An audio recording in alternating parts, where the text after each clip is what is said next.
Brecht s'est intéressé à Galilée. La première de son Galilée aura lieu en 1947 aux États-Unis. C'est emblématique. Il a lui-même opéré, je dirais, au théâtre comme Galilée sur le théâtre de l'univers. Il a opéré un décentrement qui a joué de la même manière, c'est-à-dire l'apparence est illusoire, ce n'est pas le soleil qui tourne, la réalité c'est l'inverse, et l'homme n'est pas non plus au centre. Ce n'est pas l'individu qui est au centre, c'est l'histoire, c'est les rapports sociaux qui déterminent les conduites et les pensées de l'homme. Il y a donc une aliénation foncière, une Entfremdung, de notre perception des choses et de nous-mêmes. Entfremden, c'est ce qui nous éloigne de la vérité et de nous-mêmes. Et cela nécessite donc, en compensation, une distanciation, ainsi que l'on traduit l'allemand Verfremdung, qui est un effet produit par la mise en scène, c'est-à-dire une façon d'éloigner, de mettre à distance, une prise de distance qui nous avertit, qui est là pour nous avertir qu'il y a de l'illusion, qu'il y a un jeu d'illusion dans lequel nous sommes pris sans y prendre garde. Il s'agit donc de prendre la mesure de ce qui nous induit ainsi en illusion, ce qui nous rend étrangers à la vérité des choses, à la réalité. Et pour rompre avec cette illusion, il faut qu'elle apparaisse elle-même d'une façon insolite, d'une façon non coutumière, qu'elle soit dénoncée comme une curiosité, comme une étrangeté, un peu à la façon dont, au XVIIIe siècle, les Européens apparaissaient chez Montesquieu aux yeux des Persans dans les lettres persanes. Donc Brecht va inventer. Il va inventer dans l'espace de la représentation une autre façon de représenter, afin que le spectateur prenne conscience qu'il est la dupe des apparences, qu'il prenne conscience de ce qu'il voit comme de ce qu'il croit être naturel, qu'il croit aller de soi de toute éternité. Ce que Brecht nous dit, c'est que l'histoire existe et que les choses, la société, l'homme change. Ce qui est ne l'a pas toujours été ainsi, et peut-être autrement. Le monde va changer de base, comme le chantait l'Internationale. Et pour cela, il invente un autre théâtre, non plus ce qu'il appelle, pour caractériser l'ancien, l'aristotélicien, le théâtre dramatique, fondé sur le déroulement d'une action, la résolution d'un conflit auquel on adhère, de même que l'on s'identifie au personnage exactement comme l'acteur va s'identifier au sien. Eh bien, afin d'éprouver, cette identification se produit dans le théâtre ancien, afin d'éprouver cette fameuse catharsis dont parlait Aristote, cette purgation des passions par la terreur et la pitié. Eh bien, c'est pas ça. Lui, il veut un autre théâtre, un théâtre qu'il appelle épique, parce que la vie quotidienne se situe, s'inscrit, morceau par morceau, c'est des fragments détachables, dans une perspective au sein d'une fresque qui est une fresque historique, c'est-à-dire on a là un exercice qui rompt la continuité, qui invite constamment à situer les choses, à adopter un autre point de vue. Donc pas de mimésis, pas de catharsis. Ça donnera en 1941 l'extraordinaire Mère Courage et sa charrette en constant devenir. D'où cette fameuse note d'un très grand philosophe qui s'appelait Louis Althusser sur un théâtre matérialiste dans son Pour Marx paru en 1965. Je cite : « La représentation théâtrale épique est le devenir, mot important, la production, deuxième mot important, d'une nouvelle conscience dans le spectateur, inachevée comme toute conscience, mais mue par cet inachèvement même, cette distance conquise, cette œuvre inépuisable de la critique en acte. La pièce est bien la production d'un nouveau spectateur, cet acteur qui commence quand finit le spectacle, qui ne commence que pour l'achever, mais dans la vie. Il y a là, dans ce texte impeccable d'Althusser, cette idée très forte que l'art n'est pas là comme simplement pour divertir, mais qu'il tire à conséquence, qu'il a des enjeux de vie et de vérité pour nous et pour les autres. Donc que sa production est liée à des effets qui sont à prolonger, à mettre en œuvre dans la vie elle-même. L'art n'est pas fait pour que le sommeil dans lequel nous sommes plongés dans la vie courante se prolonge. Il s'agit de le mettre en œuvre dans la vie elle-même. Il est là pour que se produise un éveil, pour que se fasse cet éveil, pour qu'un réel se découvre et pour changer la vie. Or, cette révolution copernicienne du théâtre, cette rupture, c'est justement l'opéra de Katsu, die Drei-Groschen-Oper, The Three Penny Opera, comme on traduit en anglais, de 1928. C'est là qu'on en ressent les premières secousses, les premiers gestes, pour reprendre le mot de gestus de Brecht.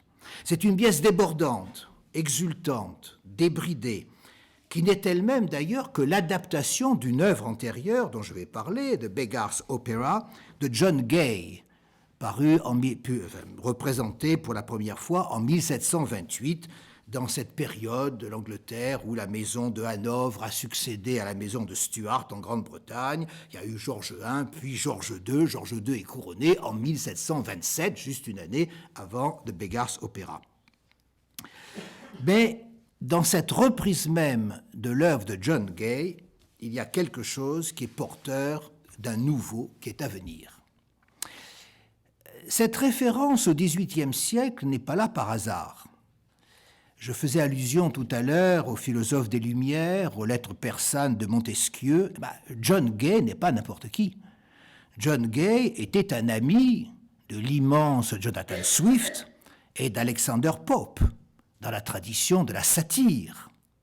L'opéra des gueux a été, au XVIIIe siècle, une satire politique qui mettait en cause la corruption, l'égoïsme effréné des classes dirigeantes et particulièrement qui mettait en cause le premier Britannique de l'époque, Robert Walpole, d'ailleurs lequel assistait à la représentation. La satire appelait à une réforme sociale que les Anglais d'ailleurs vont réaliser dans les années qui ont suivi. Mais ça a été également, cet opéra de John Gay, la création d'un art nouveau qu'on a appelé l'opéra-ballade, c'est-à-dire des pièces musicales satiriques qui suivaient certaines conventions de l'opéra.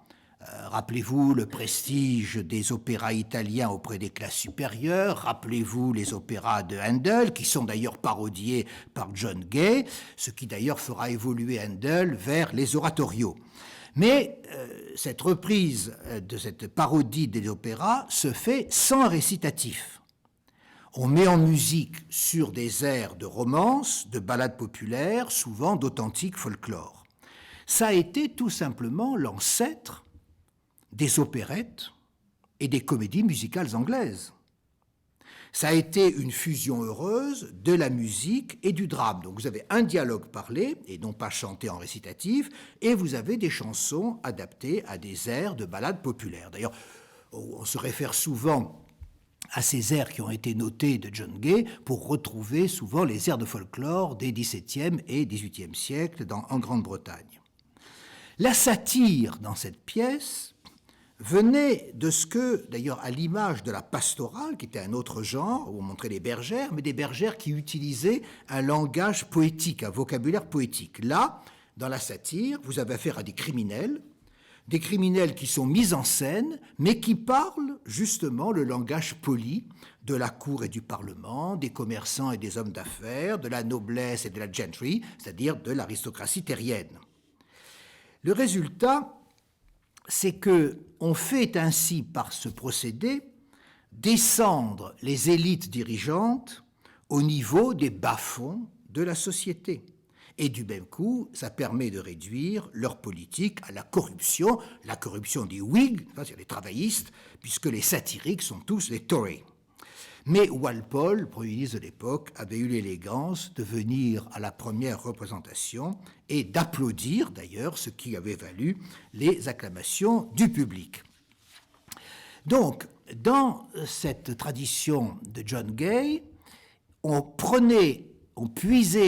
l'auteur puisait sa matière dans la vie criminelle du XVIIIe siècle, avec ses conflits, ses injustices, ses trahisons, et on nous montre un receleur de biens volés, un certain Pitcham, dénonciateur dénonçant les membres de sa bande aux magistrats, utilisant le gang des voleurs pour ses fins propres, pour ses bénéfices propres, et cela tout à fait à l'image du gouvernement de l'époque, exploitant le peuple, comme le fait comprendre ici John Gay. Les bas-fonds, bandits de grand chemin, voleurs à la tire, par effraction, prostituées, maquereaux, receleurs, geôliers corrompus qui boivent, se querellent, se battent, courent la gueuse, ces bas-fonds sont tout simplement le symbole du monde en général, le monde d'en bas étant à l'image du monde d'en haut, un peu comme dans les films de Fritz Lang, vous voyez dans M. le Maudit, les deux plans sur lesquels se situe toujours le film. Je cite M. le Maudit, pas par hasard, parce qu'il y a Peter Lorre. Et vous verrez pourquoi. Je donne ici 3 citations du texte anglais de John Gay, que je traduis. D'abord, vous avez Pitcham qui explique ceci. Un homme de loi, c'est un emploi tout à fait honnête, comme le mien. Comme moi également, il agit de façon double, à la fois contre les voyous, mais aussi pour eux. Parce que c'est tout à fait convenable que nous protégions et que nous encouragions les tromperies, puisque nous en vivons. Première citation ici sur le lawyer. Ensuite, vous avez une deuxième, cette fois c'est le mendiant, il y a un seul mendiant, le mendiant qui parle pour ouvrir et pour terminer la pièce de John Gay. Et il dit ceci en s'adressant au public, un peu à la façon brechtienne.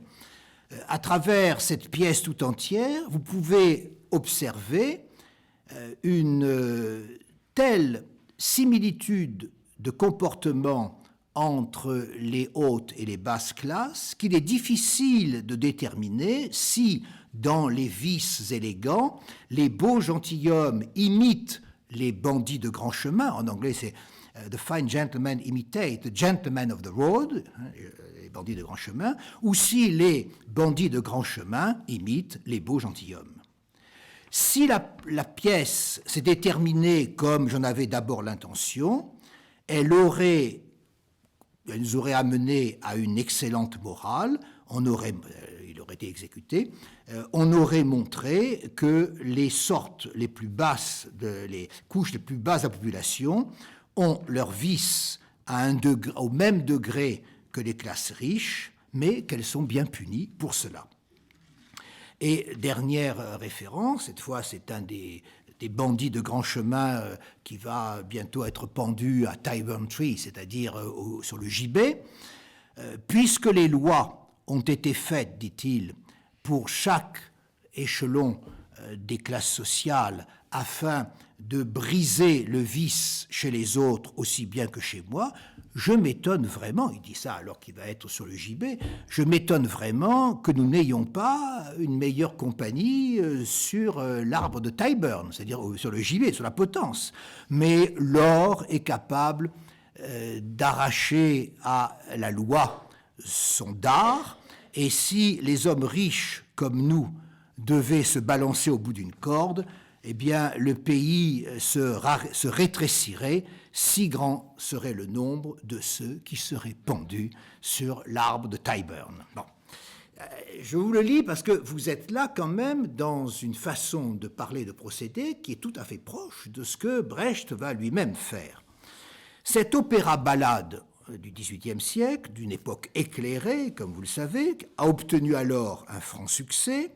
Il est resté populaire tout au long du siècle suivant, jusqu'en 1885, et en 1920, il y eut même une reprise qui a suscité un grand enthousiasme au Lyric Theatre de Hammersmith, et je vous signale d'ailleurs qu'en 1953, alors plus tardivement, un film en sera tiré avec Sir Laurence Olivier dans le rôle de Mackie. Et l'Opéra des Gueux a tenu l'affiche à Londres pendant près de 2 ans et demi, ce qui a été l'une des raisons qui incitèrent Brecht à l'adapter pour la scène allemande. Il y voyait à l'évidence l'occasion d'un succès financier. Alors voici comment les choses se passèrent. Des choses connues, mais bon, je vous les remémore. Un jeune acteur, Aufricht, avait loué un théâtre qui était jusqu'alors déserté par le public, le théâtre Am Schiffbauer Damm, celui-là même d'ailleurs où le Berliner Ensemble s'est ensuite installé à partir de 1954, et il avait choisi d'inaugurer sa nouvelle direction avec cet opéra de Katsu qu'Elisabeth Hauptmann avait traduite de l'Opéra des Gueux de John Gay, et Brecht passait son temps à rédiger son texte à partir de la traduction. Alors, Brecht, Kurt Weill, pendant ce temps-là, composait la musique. Tous les deux, Brecht et Weill, se sont mis à travailler jour et nuit, en allant d'ailleurs au Lavandou, sur la côte d'Azur, n'est-ce pas? Et on dit que, alors on nous dit, les souvenirs ne sont pas tout à fait sûrs, on dit que Peter Lorre, celui qui jouait le maudit chez Fritz Lang, devait justement jouer Pitchum. Ça aurait été extraordinaire si Peter Lorre avait joué Pitchum. C'est finalement Éric Ponto, qu'on alla chercher à Dresde, qui tint ce rôle. L'illustre Lotte Lenya, la femme de Kurt Weill, jouait Génie des Lupanars. Et le 31 août 1928, le soir de la première, comme le raconte un article de Fabienne Darge que j'avais retrouvé dans un monde très plus ancien, le soir de la première, le rideau se lève, un rideau blanc créé par le peintre Gaspard Neher, portant en lettres noires les mots d'Hydra et Groschenhopper.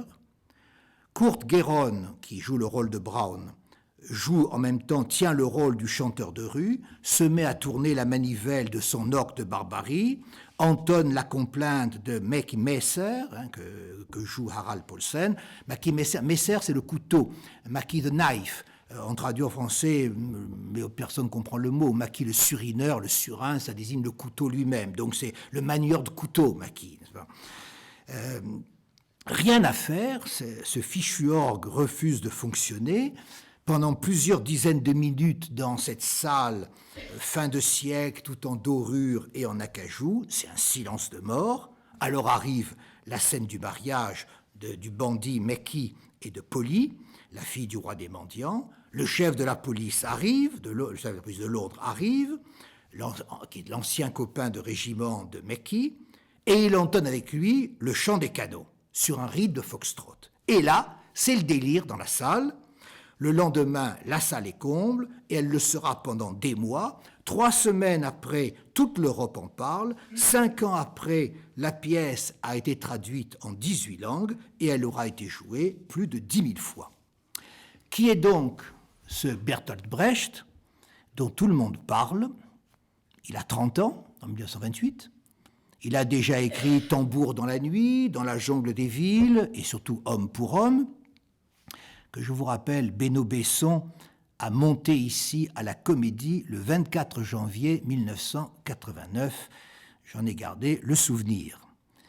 En 1926, le journal illustré de Berlin publiait un portrait, le portrait de Brecht, pour une série intitulée « Les visages de la jeune génération », et on légendait ainsi la photo de Brecht chez les fabricants de cigarettes, Bert Brecht, un représentant typique de la jeunesse radicale, auteur des Tambours de la nuit, dans la nuit.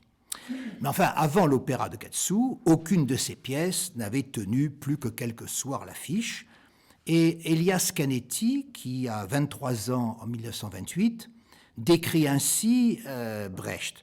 Je lis sa description parce que John Bompard a eu l'heureuse idée de faire d'entrer surgir sur scène avec son pitchoum un Brecht avec cigare, que vous voyez déjà dès le point de départ, vraiment pour fixer les choses. Alors voilà ce que disait Elias Canetti. La seule personne qui me frappa parmi tous ces gens, ce fut Brecht, par son déguisement prolétarien.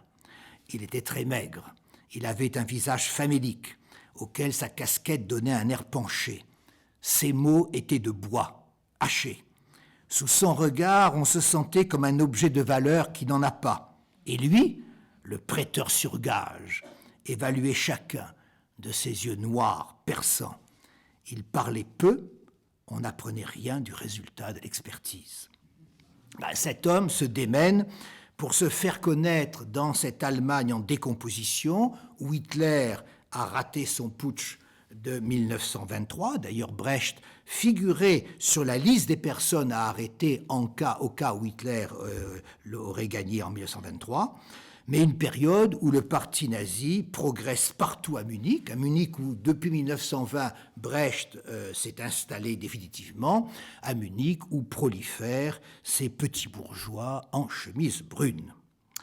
Le succès de la pièce de Brecht est un paradoxe, un malentendu. Cette pièce avec musique, comme elle se désigne au début, est une œuvre composite, hétérogène, mêlant cabaret, mélodrame, kafkonse, burlesque, inspiré des comiques du cinéma. Brecht avait une grande admiration pour Chaplin. Cette œuvre se veut subversive, dérangeante dans sa forme même, et Giorgio Strehler, qui l'a monté au Piccolo Teatro de Milan en 1956, une représentation qui a fait date pour tous les metteurs en scène, et auquel Brecht a assisté peu avant sa mort, puisqu'il meurt en 1956, Strehler dit ceci: « Tout dans l'opéra est faux.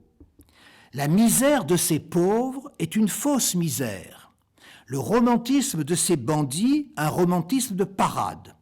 L'opéra est un miroir déformant, tendu au spectateur, pour qu'au bout du compte, au milieu de la prodigalité d'images fallacieuses, ils s'y reconnaissent et comprennent que sous les oripeaux de Mackie, le bandit homme d'affaires, ou de Pitchoum, l'homme d'affaires bandit, c'est lui-même, le bourgeois, qui est mis en scène. L'opéra représente cette mise en question du système bourgeois de l'intérieur, en utilisant certaines de ses armes, le pittoresque, le pathétique, le révolutionnaire superficiel, la chanson. Ce que peu de réalisations sont arrivées à montrer, et moins que tout autre, le film de Pabst en 1931.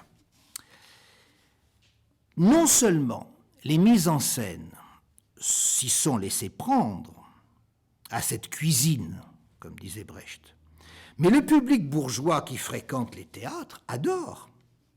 Et il adore au premier degré cette histoire du bandit Mackie, du policier Tiger Brown, du roi des mendiants Pitchoum, puissance en apparence rivale et pourtant solidaire dans le maintien d'un système en place. Et cette histoire de leur femme également, Jenny la prostituée, Polly la fille de famille devenue femme d'affaires, etc. C'est exactement comme on adorait, ou comme on a adoré Armstrong, ou Ella Fitzgerald chantant la complainte de Mackie, ou comme on a tiré une comédie de style Broadway. Je me souviens, j'étais aux États-Unis, c'était en 1976 au Lincoln Center. C'était une suite d'airs à succès très brillamment enlevés d'ailleurs. On adorait. L'ennui, c'est que ce n'est pas ça, Brecht. C'est un défi pour tout metteur en scène qui tient aux propos de Brecht. Emballer la machine, ravir le spectateur avec toute cette cuisine et en même temps exposer les rouages. Emballer la machine, mais démonter la machine. Et quelque part, se déplaire dans ce qu'on se plaît à voir. Et c'est ce déplaire qui est difficile à atteindre. C'est pour l'acteur et le metteur en scène un exercice d'équilibre quasiment impossible et une forme de butée sur le réel. Alors pour avancer, essayons de voir ce que Brecht va introduire dans l'œuvre de John Gay et ce que John Bompard lui-même va faire de cet opéra auquel sa mise en scène donne aussi existence. Chez John Gay, l'action est très bien construite, mieux que chez Brecht d'ailleurs, mais on verra pourquoi. Elle est construite autour de l'intrigue matrimoniale. C'est comme dans les comédies, n'est-ce pas, classiques depuis l'Antiquité. Les parents s'opposent au mariage de cœur de leur fille. Bon, à ceci près que cette fois-ci, l'amant est un bandit de grand chemin, très peu recommandable, bigame de surcroît et fourré chez les prostituées à tout bout de champ. Et que les parents, quant à eux, sont des recelaires businessmen qui traitent avec les voleurs avant de les dénoncer à la police pour en retirer la prime. Alors, c'est le stratagème qui leur vient naturellement à l'esprit pour se débarrasser de ce mari qu'ils rejettent. Donc on a en fait chez John Gay que deux groupes, les pickpockets d'un côté et les catins de l'autre. La structure est très simple. Premier acte, on assiste d'entrée de jeu aux affaires profitables de Pitchoum, et là-dessus se greffe la nouvelle du mariage qui le met en fureur, le mariage de sa fille.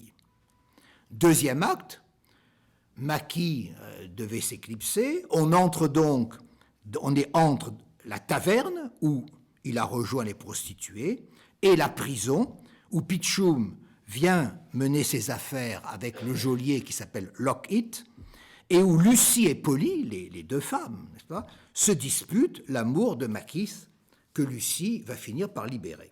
Troisième acte, Lockheed est furieux contre sa fille qui a libéré, donc le geôlier, le gars de la prison, est furieux contre sa fille qui aime le maquereau et qu'il a libéré, exactement comme Pitchoum était furieux contre sa propre fille qui avait épousé le dit maquereau, mais il découvre très vite le moyen, toujours le même, aller voir du côté des prostituées, il trouve le moyen de remettre la main sur Mackie. Mackie est donc de nouveau arrêté, du coup détresse de ces deux femmes qui supplient en vain leur père de façon touchante, ça n'y fait rien, le gibet est là, à Tyburn Tree, il attend le condamné qui est gracié in extremis et tout ça se termine par des danses. Notre Mackie en question se met à danser avec Polly en étant entouré non pas de deux femmes mais de toutes ces femmes. À travers les tribulations de la bande à Mackie, le public, dans l'esprit de Gay, est renvoyé à lui-même, on est renvoyé à la bonne société londonienne dont les gentilshommes de la pègre, les bandits de grand chemin, donnent l'image de corruption, de vice et d'égoïsme. Et Walpole, le Premier ministre britannique, le Cameron de l'époque, tient autant de Pitchoum, l'homme d'affaires exploitant le peuple, que de Macheath, le voleur adultère, il était lui-même voleur, mais un voleur qui a du panache, adultère comme lui. Cette pièce, fort bien construite, est novatrice dans le genre qu'elle crée, je vous l'ai dit tout à l'heure, l'opéra-ballade. Elle est de grande virulence satirique, autant que Brecht, avec cette idée que traduit une sympathie évidente de l'auteur pour Macheath et sa bande, que la bonté naturelle de l'homme ne peut s'épanouir qu'au sein d'un système social intelligent et responsable. Et que si l'arbitraire des lois, si l'égoïsme des possédants se renforce, ce potentiel humain de bonté sera bafoué, alors les hommes se détourneront de toute bonté pour survivre par tous les moyens, crimes compris. Seulement attention, Gay, lui, ne cherche pas à détruire le système social et politique dont il participe, ses amis sont aussi dans l'aristocratie, et il cherche seulement à corriger les abus par la réforme, non par la révolte. Pour lui, comme pour Swift, comme pour Pope, cette réforme sociale doit commencer, c'est un point de vue humaniste et chrétien, cette réforme sociale doit commencer à l'intérieur de l'individu, que la satire peut atteindre, que la satire peut améliorer, et du même coup, de la bonté retrouvée des individus émergera une société plus saine. On est là vraiment dans ces rêves du XVIIIe siècle. Évidemment, ça n'était pas le cas, ils le savaient bien eux-mêmes, les pauvres étaient toujours plus misérables et les riches toujours plus irresponsables. Tout l'accent de la pièce, donc, chez John Gay, est mis non pas sur les actions criminelles, mais sur l'hypocrisie des caractères, car la satire vise avant tout les comportements de la cour. Alors avec Brecht, il en va autrement. Bien sûr, lui aussi, comme Gay, est en train de fonder un nouveau genre, ce qu'il appelle le song opère, l'opéra chant. Il adapte, bien sûr, l'essentiel du texte de son prédécesseur. Il donne lui aussi à entendre, sous les mœurs criminelles des bas-fonds, les propres activités criminelles de la classe dirigeante, de ceux qui ont le pouvoir. Vous connaissez la définition simple du pouvoir qui est d'être de peuple. La définition simple de peuple, c'est d'être celui sur lequel un pouvoir s'exerce. Macchis n'est plus tout à fait au centre chez Brecht.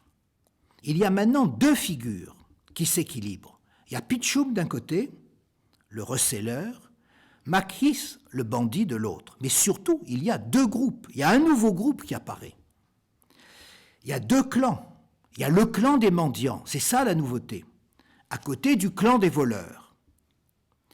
Tout en gardant le schéma matrimonial qui fait l'intrigue, la fille du roi des mendiants va épouser le roi des voleurs, tout simple.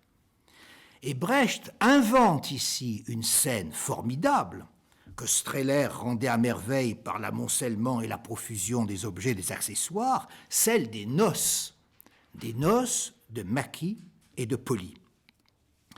Brecht va encore transposer l'action qui ne se situe plus dans l'Angleterre contemporaine de 1728 pour Gay, mais dans la Londres du XIXe siècle, à l'époque de la reine Victoria, et il le fait pour fustiger la République de Weimar en Allemagne, à travers cette image du paradis bourgeois et impérialiste que pouvait alors incarner Londres aux yeux des Allemands de la fin des années 20. Tout comme Strehler lui-même, en 1956, va déplacer l'action de l'Angleterre victorienne de Brecht dans la New York de 1910 et dans le bureau du chef de la police de New York. C'est le portrait de Lincoln qui a remplacé celui de la reine Victoria. C'est toute l'Amérique des premiers films muets, des comédies de Mack Sennett et des gangsters de la Belle Époque. Bien au-delà de Gay, Brecht va développer le rôle de deux personnages, Jenny d'un côté et le préfet Brown de l'autre. Brown vient du locket, du verrou, si vous voulez, qui était le geôlier de Gay, lequel n'était lié dans la pièce anglaise à Pichum, qui n'était lié qu'à Pichum, avec lequel il faisait ses affaires en lui vendant ses employés. Chez Brecht, Pichum, Brown est le camarade de Mackie. C'est son copain de régiment, c'est son complice, et c'est une dualité qui lui permet de vivre. Quant à Jenny, elle semble, comme l'ont constaté les critiques, et Bernard Dort en particulier, elle semble égarée dans la Londres victorienne. Elle est la putain berlinoise par excellence, une figure du destin pour Mackie, et qui trahit parce qu'elle est toujours trahie. Alors Karine Barbet, en courtisane lunaire, comme l'évoque Alexandre Demidov dans son article, incarne certainement de façon troublante et fatale, comme la mort ou comme une hécate, cette Jenny en question. Ces changements ont leur importance. La scène des noces, avec ses minables comparses, permet de camper ce que Mackie, à la fin, désignera en s'adressant au public comme une classe appelée à disparaître, celle des petits artisans aux méthodes désuètes, des petits voleurs sans envergure par rapport au grand capital et au secteur bancaire. De plus, cette scène va lui permettre d'envahir la scène de tout un mobilier dérisoirement bourgeois, mimant dans une écurie les intérieurs petits bourgeois, l'esprit conventionnel du mariage bourgeois et de ses rituels. Quant aux faux mendiants, c'est à eux que je veux en venir, ils ont une fonction précise, celle de masquer autre chose, d'être eux-mêmes un masque, d'être eux-mêmes un déguisement qui relève du théâtre, qui n'est que du théâtre, mais qui du coup renvoie à une autre scène, celle de la vérité du monde, tandis que nous nous complaisons tout simplement sur la scène des mensonges et des faux-semblants. Là encore, Giorgio Strehler l'avait clairement pointé en 1956. Pour lui, la clé de l'opéra de Katsu, c'était la réplique où Pichum laisse entendre à Brown, comme une sorte de chantage efficace, que le fameux cortège du couronnement qui devait arriver, que l'on attend, et dont l'annonce, notez-le bien, scande d'un bout à l'autre toute la pièce. Ce fameux cortège du couronnement pourrait être perturbé de façon autrement plus grave que par l'irruption de sa petite troupe à lui de mendiants, de faux mendiants. Et c'est cela à quoi sert l'introduction par Brecht du clan des mendiants en regard du clan des mauvais garçons. C'est dans la 7e scène de l'acte 3.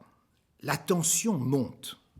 Les prostituées font irruption dans la maison honnête de la bourgeoise Pichum pour lui réclamer leur dû. Brown débarque ensuite avec ses agents pour coffrer ce groupe de comparses Pichum et prévenir les troubles sur la voie publique. On sent là monter en puissance quelque chose comme des troubles, comme des révoltes. Et Pichum lance alors à la cantonade, comme ça, « Je suis arrivé à la conclusion que si les puissants de la terre, on traduit par puissant, c'est Besitzenden, c'est-à-dire sont les possédants en allemand, que si les possédants sont capables de provoquer la misère, ils sont incapables d'en supporter la vue, car ce sont des faibles et des imbéciles, exactement comme vous, dit-il à ses comparses. Il y a une peur, il y a une lâcheté des possédants. Quelque part, comme disait l'International, toujours ma seule référence ici, la raison tonne en son cratère, c'est l'éruption de la faim. On est au bord de l'explosion, on est au bord du volcan. Ça pourrait bien arriver jusqu'à la porte. Je crois que c'est ça ce que veut dire vraiment Brecht. Dansez, dansez toujours, mais maintenant c'est à vos portes. Ça ne pourra pas être contenu plus longtemps. Et toujours, Pichum Brecht, c'était bien vu de présenter justement Brecht en Pichum au début. Et Brecht de lancer la formule, Pichum de lancer la formule qui va démasquer le cynisme des possédants, c'est à ce moment-là qu'il le dit, les lois ne sont faites que pour exploiter ceux qui ne les comprennent pas, ou ceux que la misère la plus noire empêche de s'y conformer, et qui veut recueillir quelques miettes de cette gigantesque exploitation doit respecter scrupuleusement les lois. Bref, rien, même pas l'argent, ne saurait inciter les juges à rendre une justice équitable puisqu'elle est inéquitable de structure. C'est la théorie marxiste des superstructures. L'appareil judiciaire n'est pas indépendant de la réalité des rapports sociaux de production. Tout est donc pris, tout est saisi dans l'étau des forces qui sont à l'œuvre dans la société de classe et dans toute société pour que l'exploitation des unes par les autres se poursuive toujours dans le sens du même profit. Et Pichum d'avertir, exactement comme Maki avertissait au début de la pièce, retenez bien la leçon. C'est à cet instant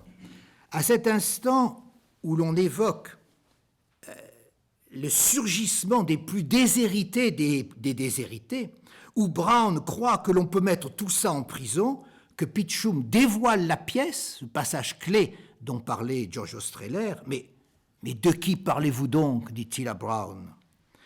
De quelques misérables acteurs qui jouent aux mendiants handicapés? Mais ça ne fait pas le nombre. Le nombre est ailleurs, à vos portes, et vous ne le voyez pas. Et voilà le passage capital. Ah, Brown, si les vrais malheureux arrivent, parce qu'il n'y en a pas un seul ici, Ici, c'est aussi bien pour nous au théâtre qui nous sert la soupe désirée sur la cuisine. Vous verrez, si les vrais malheureux arrivent, parce qu'il n'y en a pas un seul ici, vous verrez, c'est par milliers qu'ils viendront. Je vais vous dire, vous n'avez pas songé à la foule innombrable des misérables. Là, je dois dire que je verrais volontiers, enfin, je dois être un metteur en scène, mais ce qui m'aurait plu, c'est de voir, par exemple, comme dans la Mouette de Tchekhov, qui se passe à Vidi, la projection, vous savez, cette projection des prisonniers de l'île de Sakhaline, pour mettre ici, pour cadrer l'œuvre de Tchekhov, ça m'aurait plu de voir les masses de prolétaires en fond d'écran, comme cette menace sourde qui est prête à renverser le monde lui-même. C'est ça que Brecht essaie de vous faire entendre, de vous faire comprendre. S'il se tenait en rang serré sur le parvis de l'église, comme dit Pitchoum, ça ne serait pas un spectacle très réjouissant. Ces gens n'ont pas belle apparence. Das ist doch kein festlicher Anblick. Die Leute sehen doch nicht gut aus. Aussehen, avoir l'air, avoir bonne mine. Ils n'auront pas bonne mine du tout. Suit la grande tirade sur le lupus. Sous-entendu, ce qu'on vous montre ici, ça n'est que du faux semblant, ça n'est que du déguisement. C'est du théâtre en somme, mais la vraie vie. Ça n'est pas beau à voir. Cette hideur de la misère, vous ne voulez pas la voir, vous qui en êtes la cause, en profitant du travail des autres, vous qui avez planifié, justice à l'appui, une société d'injustice et d'inégalité. Eh bien, cette laideur, elle va maintenant vous éclater au visage, d'où le lupus, d'où cette hideur qui défigure et qui est annoncée ici. Tout ceci est d'une extrême violence, d'une violence que l'on doit pouvoir ressentir. Peut-être que Brecht voulait qu'on la ressente, parce qu'elle est refoulée aux marges de la représentation et de notre champ visuel. Et c'est là toute la difficulté de représenter Brecht. Il ne faut pas que la pièce verse dans l'opérette, ou dans le folklore berlinois des années 20, ou dans le pittoresque des mauvais lieux, ou dans le jazz des chansons. Il faut donc que le jeu des acteurs et de la mise en scène ne soit jamais complaisant, ne soit jamais une façon complaisante de flatter les attentes de divertissement et de bonne soupe du spectateur. Il faut que ce jeu qui doit rester entier, par exemple porté par des fêlures secrètes, comme Génie par exemple, comme les femmes, ou par des explosions comme Polly dans la pièce qui est mise en scène par Montpartre, ou encore emporté par l'immonde d'un cynisme, d'une sécheresse de cœur, accaparé par l'argent seul, donc porté par une jouissance, par une veulerie de possédants à faire vomir. Ça doit être sensible, ça doit être rendu présent jusqu'à la nausée pour les spectateurs. Et ce jeu doit rester entier pour qu'au bord de la représentation, on est au bord, c'est la topologie, se laisse appréhender autre chose, la réalité sans phare de l'exploitation de l'homme par l'homme. Et là, ce n'est plus un jeu. Ça, c'est notre affaire de le regarder, ou pas, de nous révolter, ou pas, de changer le monde, ou pas. Et ça, c'est la leçon de Brecht. Alors, ce bord, cette altérité qu'implique le mot de Verfremdung, cette façon de nous rendre le familier soudain bizarre, étranger, non naturel, de le mettre à distance, de mettre à distance de nous ce que nous admettions sans peine comme allant de soi. Il y a toute une panoplie de procédés qui ont été mis au point par Brecht dans ce qu'il appelle le théâtre épique pour nous le faire toucher du doigt. Et je dirais que la réussite de la mise en scène de John Bompard est de nous faire saisir. Justement, c'est ça qui est passionnant dans l'opéra de Katsu.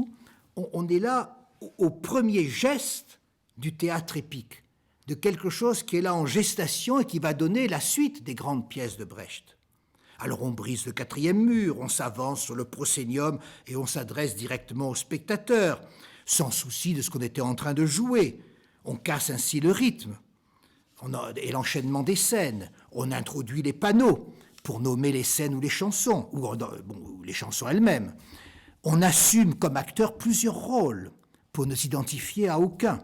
Ou même on change du tout au tout, comme Polly, la fille de famille, qui devient une formidable femme d'affaires et fort autoritaire.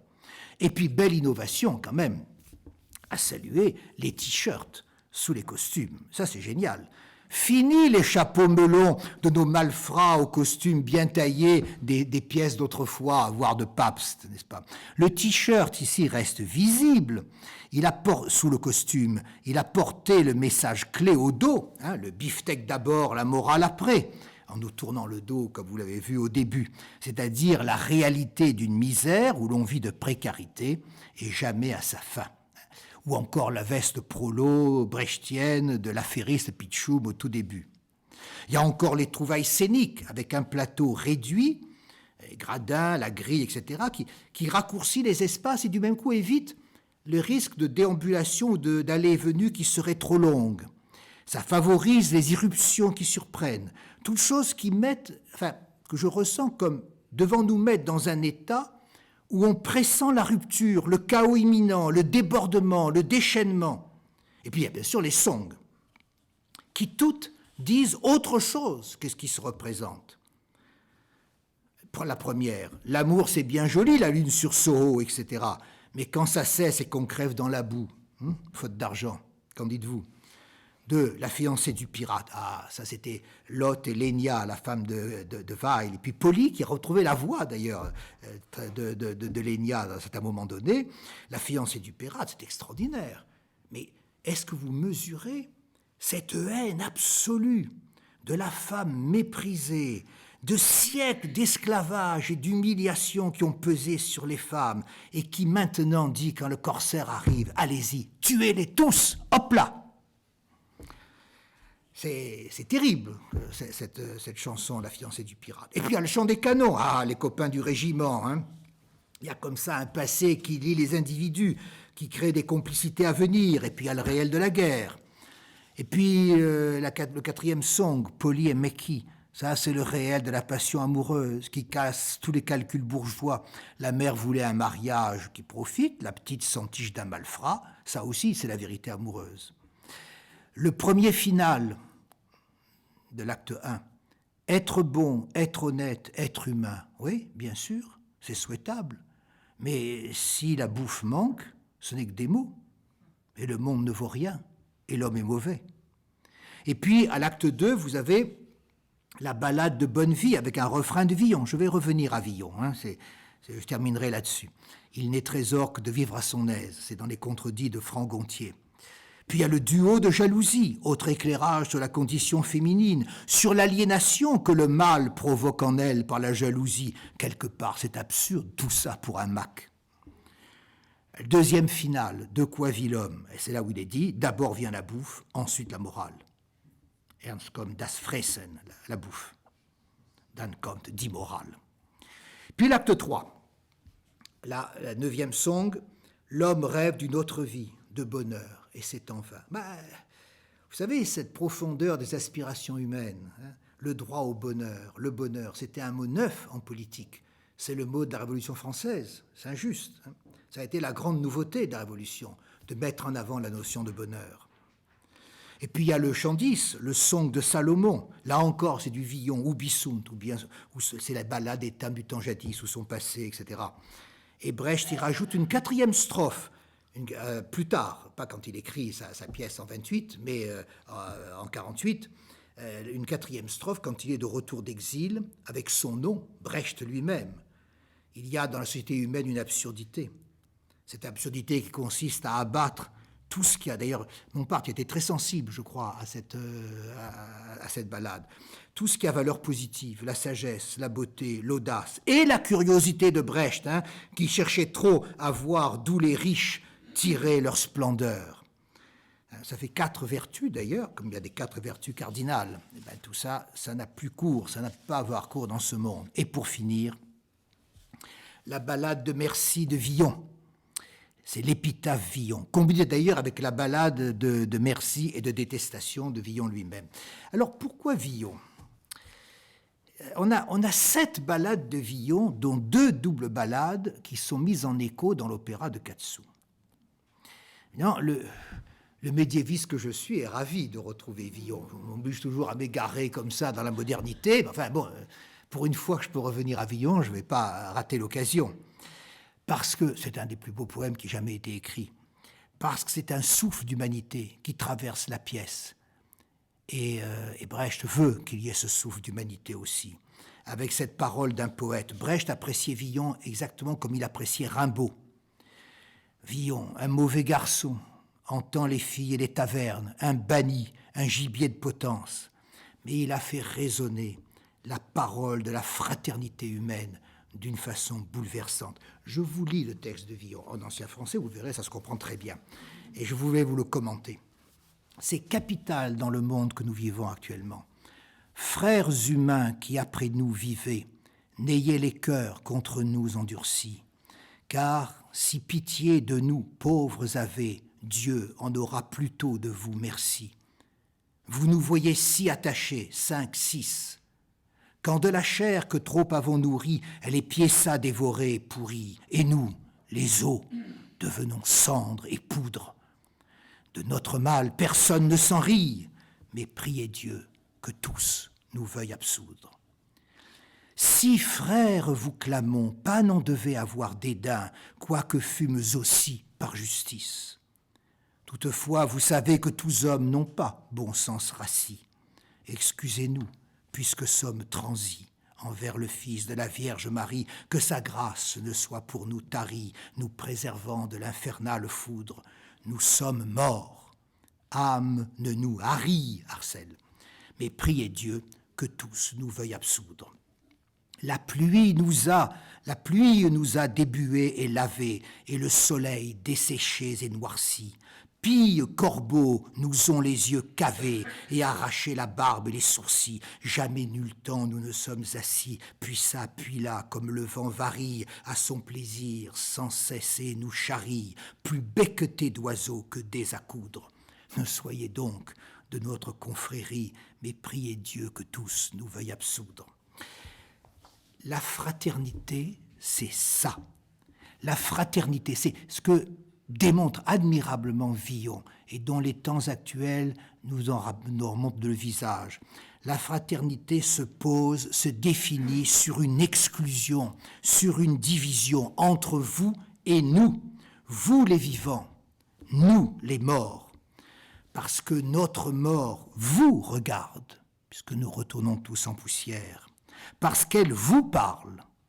La voix ici émane de nous les os, de ces ossements ballottés dans les airs, tandis que nous les vivants dans cette scène de Villon, nous sommes pétrifiés de silence. C'est un chiasme bouleversant, c'est de la mort que vient la voix qui nous parle, à nous muets, vivants, réduits à un silence de mort. Ce n'est pas nous, et c'est pourtant bien nous. C'est une seule et même condition, la nôtre, devant la mort. Nous sommes tous des hommes, tous mortels. Villon a cassé la séparation proverbiale, les morts avec les morts, les vivants avec les vivants. Et on n'en a rien à faire de ceux qui sont ailleurs. Eux, ces autres, disent nous en nous disant vous, pour que nous aussi assumions cette fraternité, ce nous. C'est une leçon indépassable et qui reste on ne peut plus actuelle. Et surtout, ce spectacle des pendus joue d'un effet double d'étrangeté et de familiarité. Ces corps décomposés nous reviennent, sont comme des revenants qui quelque part sont nous-mêmes. C'est notre réalité la plus intime qui nous revient ainsi du dehors. Ça a un nom dans ces premières années du XXe siècle. Das Unheimliche de Freud, Das de 1919, l'inquiétante étrangeté. Et le Verfremdungseffekt de Brecht s'appelle l'effet d'éloignement, la distanciation. C'est contemporain du texte de Freud. Villon fait la jonction, je dirais ici, entre Brecht et Freud. Quand ce qui nous est familier se découvre soudain empreint d'étrangeté, se révèle insolite, alors on glisse dans le fantastique. C'est l'Unheimlichkeit, quand le familier devient soudain étrange. Quand l'étrange spectacle mis en scène, monté sur scène, se révèle simplement à notre monde le plus familier, par cette petite mise à distance qui nous détache de lui pour faire retour sur nous-mêmes. Bref, quand l'étrange se révèle familier, alors, c'est pas le fantastique, on est dans le politique. Brecht, c'est l'entrée sur la scène du XXe siècle du politique comme tel, l'appel à ne pas se contenter d'un monde aussi mal fait. C'est un levier pour que ce qui est apparaisse comme pouvant ne pas être ainsi, comme pouvant être autrement. C'était ce que Jean-Jacques Rousseau avait tenté de faire dans son discours sur l'origine de l'inégalité, quand il inventait ce concept à dormir debout, ce concept qui était purement un concept critique de la pure nature.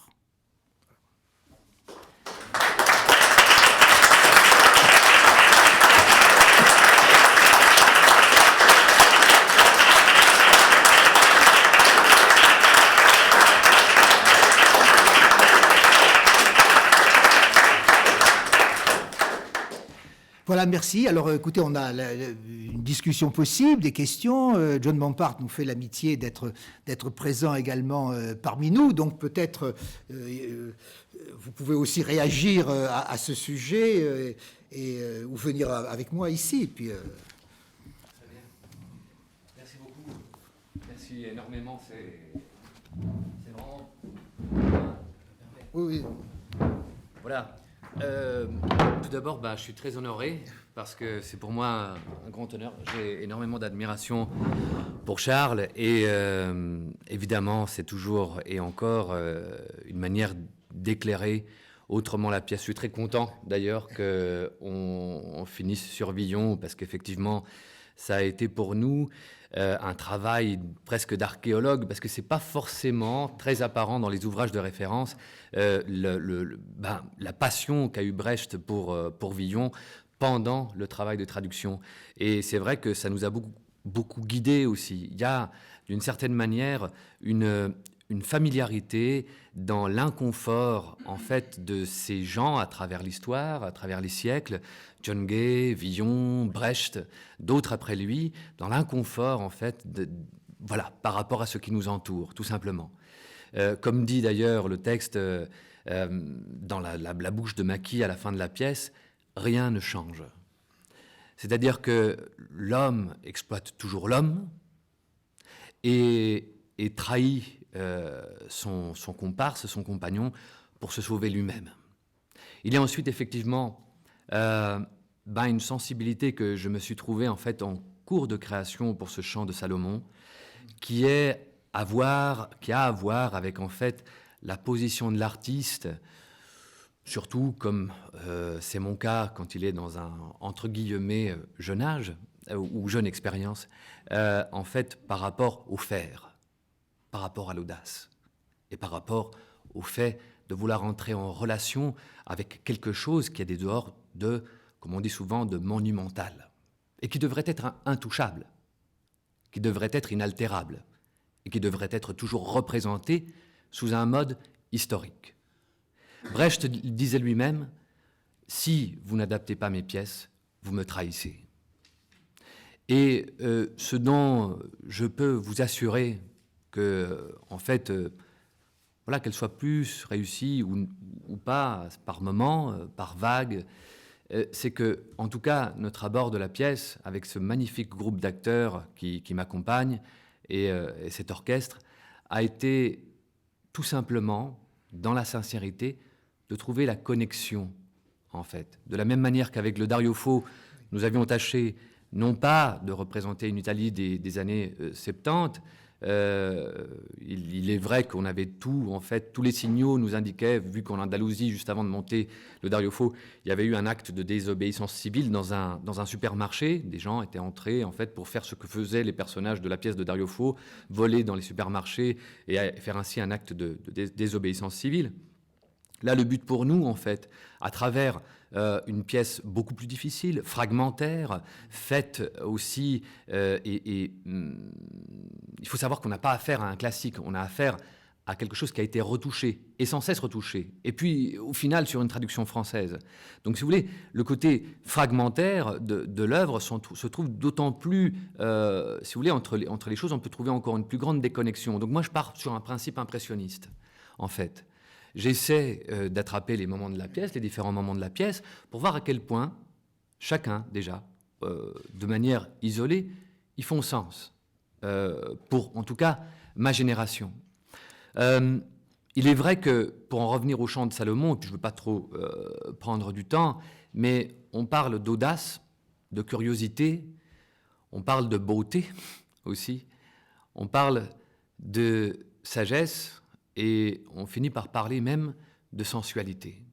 Donc on touche et au charnel, et on touche aussi à la raison, et on touche aussi à tout, en fait, tout ce qui dépasse. Nous sommes dans un pays où, malgré tout, qu'on le veuille ou non, historiquement, on a du mal avec ce qui dépasse. On a du mal avec ce qui, en fait, ressort. Et Salomon nous invite malicieusement, je dirais, vu que chaque couplet finit par dire « l'audace, il vaudrait mieux s'en passer », la curiosité, il vaudrait mieux s'en passer, et ainsi de suite. Ben, ce song de Salomon nous invite tout simplement, je crois, à continuer à être ce qu'on est, avec nos maladresses, notre sincérité d'artiste, en représentant probablement aussi une génération. Nous avons ici chaque soir des jeunes gens qui viennent et qui ressortent parfois en criant devant le théâtre, parce que la pièce les a passionnés. Et donc, je trouve pas mal, et notamment pour les plus jeunes, vu qu'en définitive, Villon commence en parlant de ceux qui, après nous, vivront, de donner ce signal-là.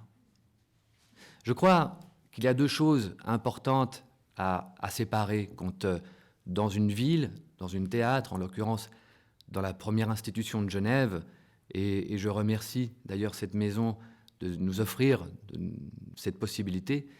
Je crois que quand un opéra de Katsu, qui est effectivement la pureté dans l'épique, vu que c'est les premiers gestes du théâtre épique, quand se représente un opéra de Katsu, quelque part, il y a effectivement à se poser la question de l'objet théâtral, avec tout ce qui est un objet théâtral, ses interprètes et ses différents compartiments de création, mais il y a surtout et avant tout aussi à se poser la question de pourquoi des artistes s'en emparent, et en fait, se poser cette question essentielle sur laquelle finit d'une certaine manière la pièce, pourquoi des gens sont maintenus dans la précarité, et pourquoi, en fait, rien ne change.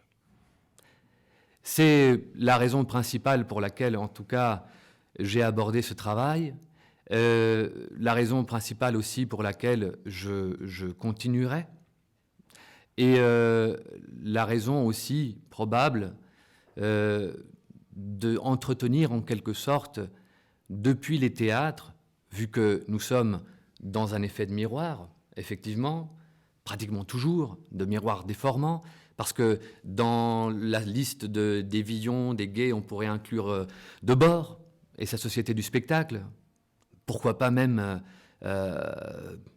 d'autres. Curnier, Jean-Paul Curnier, dernièrement, qui est un homme, un philosophe qui travaille en fait sur l'invisible, qui à sa manière aborde ce qui est représenté et ce qui est invisible, ce qu'on perçoit derrière les images, qui maintenant nous pullulent. Eh bien, d'une certaine manière, monter cet opéra de Katsu, s'emparer d'une œuvre qui a bientôt 100 ans, 300 ans si on prend le John Gay, vu qu'elle est directement, il y a une filiation directe, c'est se poser cette question-là. Pourquoi, en fait, rien ne change, et qu'est-ce qui nous pousse absolument à défendre un système d'exclusion et d'exploitation de l'homme par l'homme. Voilà.